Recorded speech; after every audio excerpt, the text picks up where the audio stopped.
प्यारे भक्तों और श्रोताओं, कल्पना कीजिए एक ऐसा पुत्र जो अपने माता पिता की सेवा के लिए स्वर्ग तक चला जाता है, लेकिन भाग्य की ऐसी विडंबना की उसी पुत्र की मृत्यु उसके माता पिता को अंधा बना देती हैं। एक ऐसी पत्नी जो पूर्व जन्म की दुश्मन बनकर इस जन्म में भी पति के घर में विष घोलती हैं। एक ऐसा श्राप जो राजा दशरथ तक को नहीं बख्शता। आज की इस रहस्यमयी और अत्यंत भावुक कथा में आप सुनेंगे श्रवण कुमार की पूर्व जन्म की पूरी कथा। कौन था श्रवण कुमार पूर्व जन्म में, उनके माता पिता पूर्व जन्म में कौन थे और उन्हें अंधा होने का श्राप क्यों मिला। श्रवण कुमार की पत्नी विद्या देवी पूर्व जन्म में कौन थी। यह कथा इतनी रहस्यपूर्ण और हृदय स्पर्शी है कि सुनते सुनते आपको रोम रोम कांप उठेगा। तो आइए इस अनोखी पूर्व जन्म कथा को शुरू करते हैं। एक समय की बात है, एक तालाब सूख गया था। बिना जल के उस तालाब में जो जीव जंतु थे वो भी व्याकुल होकर मर रहे थे। सारे जीव जंतु भगवान से पानी के लिए प्रार्थना कर रहे थे। एक कछुआ थोड़े से कीचड़ में पड़ा भगवान से जल के लिए प्रार्थना कर रहा था। तभी वहाँ दो हंसों का जोड़ा आ गया। दोनों बहुत भूखे थे। तालाब के किनारे आकर उन्होंने कछुए के नेत्रों को मोती समझकर चुन लिया। दोनों ने धोखे से कछुए के दोनों नेत्र खा लिए। कछुआ नेत्रहीन हो गया, आंखों से रक्त बह रहा था। कछुआ तड़पते हुए बोला, अब मैं जिंदा नहीं बच सकूंगा। मेरे ऊपर एक चील चक्कर लगा रही थी, इसलिए मैं इसी कीचड़ में छुपा हुआ था। उस समय उसके ऊपर एक चील उड़ रही थी। वह सोच रही थी कि जैसे ही हंसने यहाँ से जाएगी उसी समय मैं इसका शिकार कर लूँगी। कछुए को तड़पते देखकर हंस और हंसनी बहुत दुखी हुई और बोली, भैया भूल हो गई हमसे।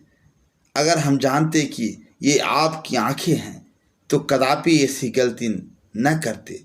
हे मित्र, हे भ्राता, आप धीरज रखिए, हम आपको एक उपाय बताते हैं। उन दोनों हंसों ने एक लकड़ी ली और कछुए से कहा, आप अपने मुंह से यह लकड़ी दबा लीजिए। हम आपको आकाश मार्ग से उड़ते हुए ले चलकर एक समुद्र में छोड़ देंगे, जहां आपके ऊपर से चील का खतरा भी खत्म हो जाएगा। आप जीवित बच जाएंगे। इस तरह दोनों हंसों ने लकड़ी कछुए के मुंह में दबा दी और उसे लेकर उड़ गए। भगवान की कृपा से वे एक जंगल को पार कर रहे थे। जंगल में लगी आग की लपेट इतनी ऊंची थी कि आकाश को छू रही थी। कछुआ अग्नि की ज्वाला को बर्दाश्त नहीं कर सका। उसके मुंह से लकड़ी छूट गई और कछुआ उसी आग में जलकर भस्म हो गया। पीछे पीछे दौड़ रही चील बहुत क्रोध में थी। उसने कहा, यह मेरा शिकार था। तुमने मुझे भूख प्यास से तड़पते हुए यह मेरा शिकार ले जाकर मेरा अपमान किया है। मैं भी आगे चलकर तुम्हारे साथ ऐसा ही करूँगी। इस तरह चील भी उसी आग में जलकर भस्म हो गई। मरते समय उसने कहा, अगले जन्म में मैं इसका बदला जरूर लूँगी।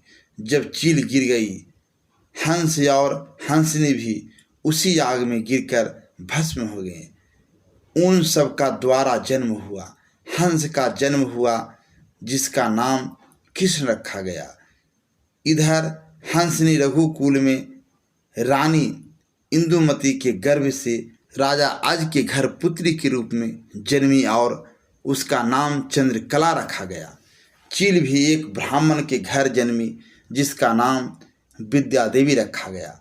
रघुकुल में चंद्रकला बड़ी हुई। उसका विवाह श्रवण कुमार से कर दिया गया जो पूर्व जन्म में वह कछुआ था। समय के साथ श्रवण कुमार और विद्या देवी के विवाह को कई वर्ष बीत गए। श्रवण कुमार पूर्व युवावस्था को प्राप्त हो चुका था। एक दिन चंद्रकला श्रवण कुमार की माता और एक उदार व्यक्ति दिन के उजाले में ही अनैतिक कार्य कर रहे थे। उसी समय श्रवण कुमार अचानक घर आ गए। घर का दरवाज़ा बंद नहीं था। जैसे ही उनकी नज़र पड़ी, श्रवण कुमार क्रोध से आग बबूला हो गए और उन दोनों को श्राप देते हुए बोले, बिना दरवाज़ा बंद किए तुम दोनों अंधों की तरह अनैतिक कार्य कर रहे थे, इसलिए जाओ, तुम दोनों अंधे हो जाओ। श्रवण कुमार तपस्या करने चले गए। ध्यान रहे, यह श्रवण कुमार वहीं पूर्व जन्म का कछुआ था जिसकी आंखें निकाली गई थी। श्राप के प्रभाव से श्रवण कुमार के माता पिता दोनों अंधे हो गए। विद्या देवी पूर्व जन्म की चील श्रवण कुमार की सेवा मन लगाकर करती रही। लेकिन एक दिन विद्या देवी ने एक विशेष बर्तन बनवाया जिसमें 2 हिस्से थे। एक हिस्से में स्वादिष्ट भोजन और दूसरे में अत्यंत तीखा मिर्च मसालेदार भोजन बनाती थी। वह अंधे माता पिता को तीखा भोजन खिलाती और श्रवण कुमार को स्वादिष्ट भोजन खिलाती थी। एक दिन श्रवण कुमार अचानक घर आ गए। विद्या देवी ने गलती से थाली बदल दी। जब श्रवण कुमार भोजन कर रहे थे तो उनकी आंखें आंसुओं से भर गई और क्रोध से लाल हो गई। उन्होंने माता पिता से पूछा, पिताजी, क्या ऐसे ही भोजन आप रोज खाते हैं? माता पिता बोले, बेटा, ऐसे ही भोजन हमें रोज मिलता है। हमने कभी तुम जैसा स्वादिष्ट भोजन नहीं खाया। यह सुनकर श्रवण कुमार ने अपनी पत्नी विद्या देवी को भला बुरा कहा और बोले, तुम मेरी नज़रों से हट जाओ। मैं अपने माता पिता को तीर्थ यात्रा कराने ले जा रहा हूँ। आज के बाद मैं तुम्हें अपना मुंह नहीं दिखाऊंगा। श्रवण कुमार ने बांस की लकड़ी लाकर कांवर बनाई, माता पिता को उसमें बैठाया और कांवर लेकर चल दिए। विद्या देवी पैरों में लिपट गई और क्षमा मांगने लगी, लेकिन श्रवण कुमार ने उसे ठुकरा दिया। जब वे यात्रा कर रहे थे तो नंदन वन में रुके। माता पिता प्यास से व्याकुल थे। पास में नदी बह रही थी। माता पिता ने कहा, पुत्र, जाकर पानी ले आओ। रात्रि का समय था। राजा दशरथ शब्द वेदी बांध चलाने के लिए निकले थे। पानी की आवाज़ सुनकर उन्होंने बांध चला दिया, जो श्रवण कुमार के हृदय में लग गया। श्रवण कुमार कराहने लगे। राजा दशरथ दौड़ कर आए। श्रवण कुमार ने कहा, आपने गलती से बांध चला दिया है, मैं आपको क्षमा करता हूँ। आप जाकर मेरे माता पिता को पानी पिला दीजिए, वे प्यास से व्याकुल हैं। ऐसा कहकर श्रवण कुमार ने प्राण त्याग दिए। राजा दशरथ जल लेकर अंधे माता पिता के पास गए। उन्होंने श्रवण कुमार की बात सुनकर कहा, पुत्र, पानी लाए हो तो लाकर पिला दो, इतने गुमसुम क्यों हो? जब उन्होंने हाथ पकड़ा तो समझ गए कि यह श्रवण कुमार का हाथ नहीं है। उन्होंने श्राप दिया कि जिस तरह मैं पुत्र वियोग में मर रहा हूँ, उसी तरह तुम भी पुत्र वियोग में तड़प तड़प कर मरोगे।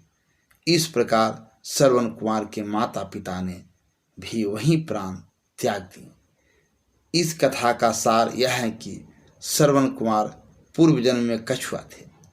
उनके माता पिता पूर्व जन्म में हंस और हंसनी थे तथा उनकी पत्नी विद्या देवी पूर्व जन्म में चील थी।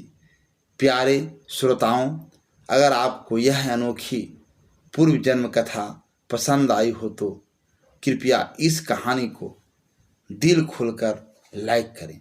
हमारे चैनल एसपी हिंदी कहानी को सब्सक्राइब करना न भूलें और घंटी का बटन दबाकर ऑल नोटिफिकेशन ऑन कर ले।